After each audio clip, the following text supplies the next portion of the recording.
Welcome to the Couple to Couple League PeakDay podcast, where we talk about fertility and natural family with our friends.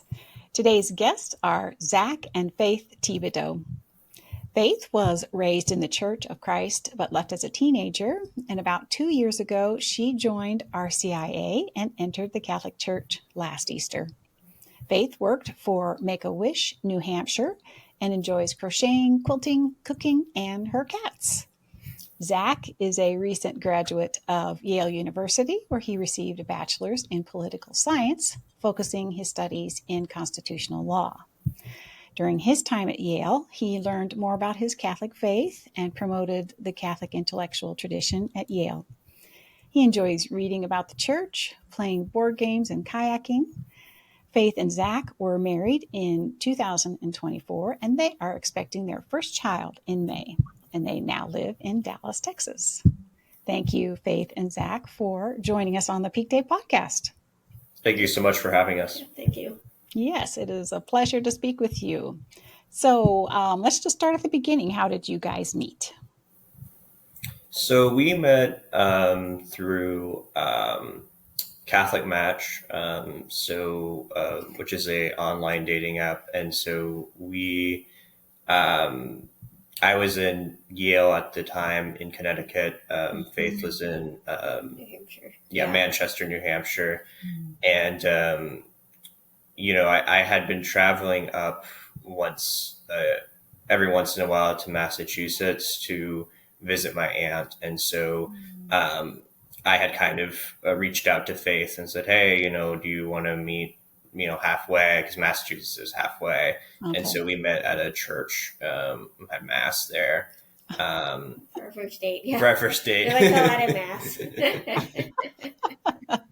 And you're not Catholic at the time, right? No, I was in RCIA at the time. Oh, you were in RCIA. Okay, all righty. That was my first time in a lot of mass, actually. Oh, okay. All right. Keep telling the story, Zack. So, we met and I had come to the point, and I think Faith did as well, but where I knew what I wanted.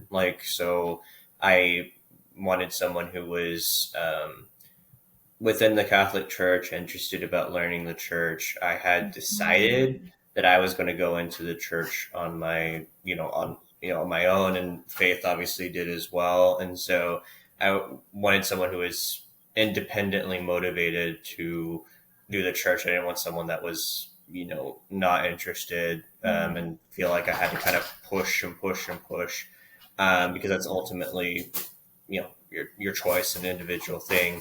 And so I went into, we met and we went on a few dates and then so that was November of 23, and then we got married in April of 24. All right. Zack knows his mind. Faith, what's your story? It was definitely that secular mindset of I'm going to date just to date. And when I started dating again after kind of taking a break, I was like, okay, I want to be married. And so I'm going to date with that intention. Okay. And then we met on, we met on Catholic Match. We didn't really talk over the app. We met up in person right away. Okay. And then a few dates in, I was like, I just had this sense of okay, I'm going to marry him. Oh, wow. Yeah. And so I was like, well, why prolong anything? Yeah, right. This is secular influences of, this is how you date, you live, you date for 2 years, you live with someone first, then you talk about marriage. And so I was just doing things very differently. Yeah. We were doing things very differently. Yeah. Than kind of that conventional wisdom. But I think, you just have to have confidence with yourself and that this is the right way. Right. So, Zack, you were raised Catholic, and then did you kind of have a reversion, or were you always pretty strong in your faith? I had a reversion. I would say my my family members did not practice the Catholic Church at all until about a year ago, kind of in a series of. So I came into the Catholic Church 2 years ago at Yale, of all places. But my family, they were not Catholic in the sense of they didn't go to mass. They didn't believe all the teachings of the Catholic Church at all. And actually, I would say we're actually pretty hostile to the church for a long time. They did put me in Catholic school, which was a blessing. And so I got the sacraments. But I would say I really didn't know my faith at all until about 2 years ago. And my family, my mother especially, didn't really know her faith until I started talking to her about it on my, from me. But that was kind of when I reverted to the Catholic Church fully and actually understood what it meant to be Catholic. And then you met Faith, who is in the process of RCIA, and you had come from the Church of Christ, correct, Faith? Yes. So how did you come to know about the church? So like I said, I grew up in the Church of Christ. I don't think Catholicism was really talked about. In some Protestant circles, it is more. But I really didn't know anything about Catholicism, other than kind of what was in media, really. And then I actually left the Church of Christ as a teenager. I didn't have the tools to really defend my beliefs. And I went to public school, so you're kind of always facing challenges, and I just didn't have the ability to refute that. And so I became agnostic. I was like, well, there might be a God, there might not be. I would like it if there was. And then, but I was always very pro-life, even in kind of in a public school setting. And I would go kind of on the internet on different forums. And that was really my first brush with Catholicism, because a lot of pro-life people, a lot of pro-life activists are Catholic. Okay.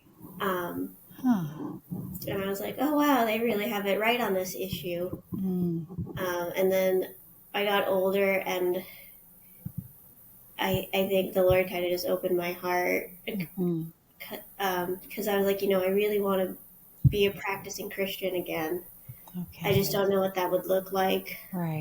So I went back to my old church. I was like, something here just feels really empty. It's very insular. They're not really doing much for the community. And then throughout this time, I guess it was like the algorithm, but I kept getting like Catholic videos recommended to me. And I was like, they keep being right on all these issues, like euthanasia and IVF. And then I was like, well, maybe the Lord's telling me that I should look into this more deeply. And so I found a Catholic Mass on a Sunday. And I remember that day I'm a little more socially anxious. And I was like, I've never been to a Catholic Mass. I don't know what to do. Sure. I was so nervous. I could barely get out of bed. And I just, for the first time in a few years, I prayed actually. And I was like, Lord, if you want me to go, then I'll go, but just give me the strength to. Okay. And after that, it all the anxiety dissipated, and I went to my city's cathedral. Okay. And I was like, just the reverence of the Mass. I just knew there was something here and something real that I needed to explore. Wow. So you were in RCIA, you guys met and decided to get married pretty quickly. So what was your marriage prep like? We went to Pre-Cana, which is the Catholic Church's marital prep. So she and I went. So I met with the priest before I proposed, and I talked to him about it. Then, I talked to Faith's family about it. Then I proposed, and then we were engaged, but we wanted to go through this process where we talked about a lot of stuff, got through a lot of that, and then, you have a few counseling sessions, and then I was also the Franciscan priest was in Fort Worth, Texas, and so he and I met also during this time, and then Faith and I met with him as well. So that was kind of the process that we went through. Faith, during RCIA, both of you during your RCIA and then during marriage prep, did natural family planning come up? Is that kind of when you first learned about it? It came up during marriage prep. Okay. Yeah, so they told us about it, and we signed up and we met with the NFP teaching couple. Uh-huh. Yeah. So what was kind of like the most impactful thing that you learned when you were taking your NFP class? I think for me, I didn't realize, even going to Catholic schools, I mean, I never had heard about NFP in Catholic school. I didn't know that was possible. I didn't know that was a thing, to be honest. I think that if it was even mentioned, it was like, it never works and it doesn't exist. So it's kind of this, even I remember teachers saying, oh, well, NFP really means abstinence, I think if I remember correctly. So that really, my background was pretty much you either abstain or you use contraception. I think the most impactful thing was just even honestly learning about it, understanding what it is that's part of the body in God's design, how effective it is, and even our story would would illustrate how it was very effective. And for me, the most impactful thing was actually you don't really think about like contraception, like you don't really think about what these things are, and so in our course they just taught us what IUDs are and all these various things, and to me what I was just really surprised about was how far people would go, maybe they didn't know or they did know, to alter their body for this purpose. And just even the risk of the IUD, risk of the uterus tearing, risk of infertility, risk of this, just all these things that had never been really discussed. Honestly, I was very disturbed by all those methods and enjoy what they would do to your body and what you would do to do that. It was very surprising to me. Yeah, I went to public school, so I had the whole sex ed course. It was all about contraception and just avoid pregnancy. And they never told you any of these side effects that could happen.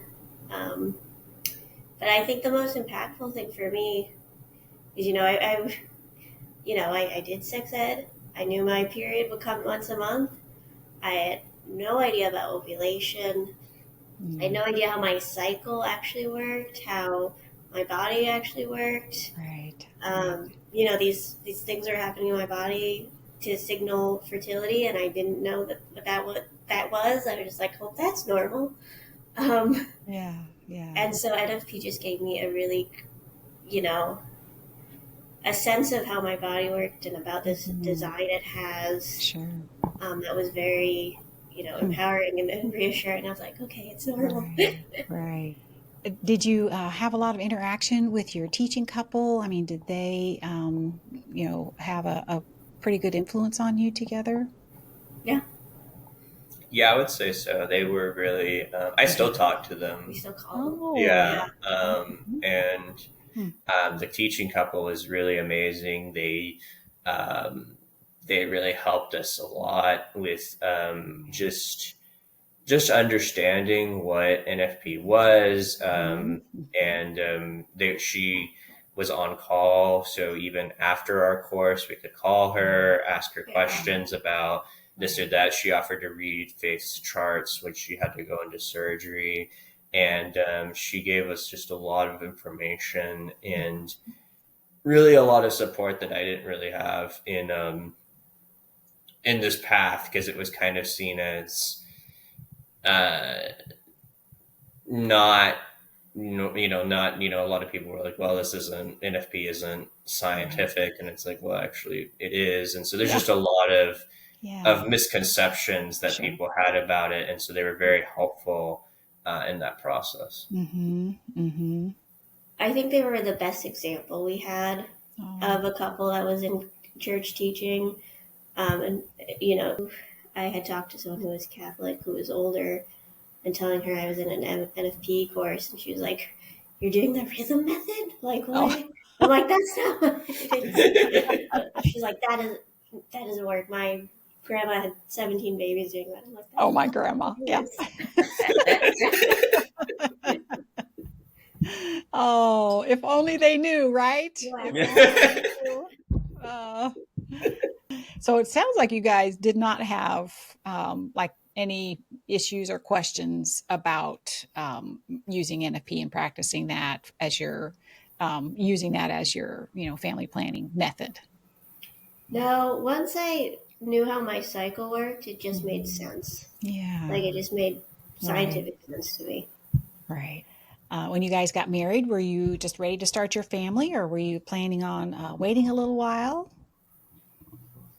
We had to wait because of Faith was going to have open heart surgery in May, and so and they had found she has tetralogy of flow, so they found a pseudoaneurysm in her heart, and so it's very dangerous to have a pregnancy during that time, to give birth, because of the stress in the heart, as well as dangerous to you can't have open heart surgery while you're pregnant. Like that's very 70% miscarriage rate with that. So that was a very serious situation. So we immediately once we were married, we started. Yeah, we did NFP. So you had a real serious reason to postpone pregnancy. So there are a lot of couples that feel they have a serious reason to postpone a pregnancy. What would you tell them about the effectiveness of using natural family planning? I would tell them, just in our experience, it was very effective. Before, most of my doctors really cautioned me about getting pregnant, even before they knew about the pseudoaneurysm. Without doing all these tests, and so they'd always kind of pressured me to be on contraception. Sure. Yeah. But really, that there is no need. Like NFP is very effective when you use it correctly, and when you know what you're what you're doing. Yes. Yeah. It does take educating yourselves on the use of it to be truly effective.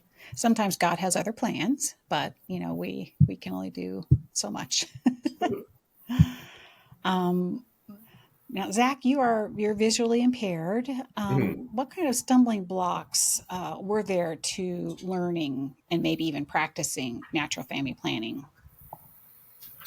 I don't think there were really that many. I mean, I think the only thing was, it's a little bit different too, like when you're the male, because you're learning about the female's body. It's not your own body, so it's kind of that's a different kind of process. I think maybe charts, the way that they kind of do things is very color coded and different things like that, which is great for the vast majority of people that practice it. Right. For someone like me, that was not going Right. to be the case. I have a really good memory, so I could tell, Faith, hey, this, and I kept track of kind of the basics Okay. of Okay. what every time through her schedule, and kind of Yeah. reminding her and Yeah. more encouraging her through the process, like, hey, we gotta make sure to take the temperature, and hey, we just Okay. gotta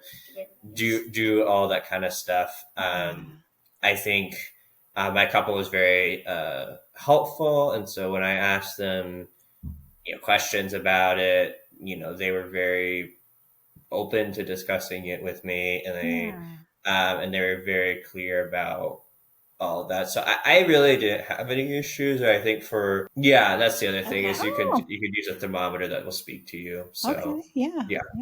Yeah. What would you say is the impact that practicing natural family planning has had on you as a couple? I think that for us, it's helped. Um, the Catholic Church has its teachings for a reason. I think a lot of people have, a lot of trust or different issues with the church over, Mhm. oh, well, I just want to do it this way. Well, why does the church tell me to do this? Or and it's like, you can research it and really go into it. And yeah, and there's reasons why the church tells you to do that. I would say to people to have faith in the church because, for us, I can say that it obviously, if we had done contraception, that would have introduced um, a sin into our relationship that would have been very, and a lot of those sins can lead to other things quite quickly. Yeah. And a lot of people that, you know, your contraception, well then pornography. You start kind of going into certain areas, Yeah. even in other churches. If you look at Protestant churches that do believe in contraception, they also tend to believe that pornography is okay. They tend to believe masturbation is okay. So these things that can really damage a relationship. For us, it helped us to prevent a pregnancy when there was a very serious need for it, and using the body instead of having to do all these interventions and things, and using what God has given us in the cycle effectively to do that. No, I think it was a huge blessing, just because when you do NFP, it's not like these other methods. You really have to communicate as a couple, and you really have to, sometimes you have to put your own desires away and be like, this is what's best for both of us right now. Yeah. And that's a huge grace in a marriage. Yeah.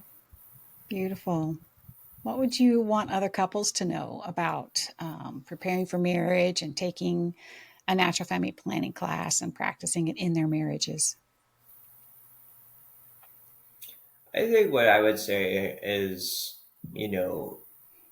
that, studying natural family planning, don't kind of, a lot of people will kind of like half do it or half look at it and be like, well, it doesn't work. It's like, well, but that's because you didn't do it. And so you have to put the time, and it's not a lot of time, but it is time. And to understand it, I think that to trust the church, I think also people can get really, basically as they prepare for marriage, a lot of people can get really in their head about like, hey, what's the best time to get married? What's the best time to do this? What's the best time? And you're trying to like plan out your whole life. And I think the problem that I have seen with, because I was the only person in my family. My mom's one of six, so I have tons of cousins, and they, you're just watching them. I mean, they waited decades and years, and when you do that, and you start moving, it makes life much more complicated, much more difficult. And speaking from somebody who maybe has seen the other side of the growing in a family that wasn't within the Catholic Church, on a lot of these issues went against it and say, like, really trust the church, and you can research and do more to learn about why a church believes, but always think that the church has your best interests, and the church isn't there just to dictate down on you, random things. Right. It's there to protect the word of God and to protect you and to help you find him and have eternal life. It's not there to, it doesn't make stuff up. It's existed for 2,000 years. I think that is a big piece of it. And even, like, I'm blind, but I think, I could use that as an excuse to never have a child. Like, say, it just would be so awful. First of all, it really is a perspective on your life. For me, it's not something that I've really felt that it has definitely made my life more difficult in some ways. It's made my life a lot better in other ways. And you adapt to it, you work to it, and you, and I think always value the gift of life, and not to say, oh, well, I'm blind, so, or this person's blind, so their life is going to be less than. And it's like, you're not, who are you to really say that? And also, is God, God does his things, and people will say, oh, well, it's just so hard. And it's like, it can be hard in some ways, but it's very rewarding in others. And I'm very glad that I'm alive. I'm glad that, and I would want to bring a child to this world. And I think a lot of people don't value life as much as they should, and value that. And I think that is something that is really important, because, yes, your child might have a condition, but it's still it's your child, and it's a beautiful thing to have a child. Yeah. Thank you, Faith and Zach, for being on the PeakDay podcast. I appreciate it so much. Thank you. Thank you. All righty.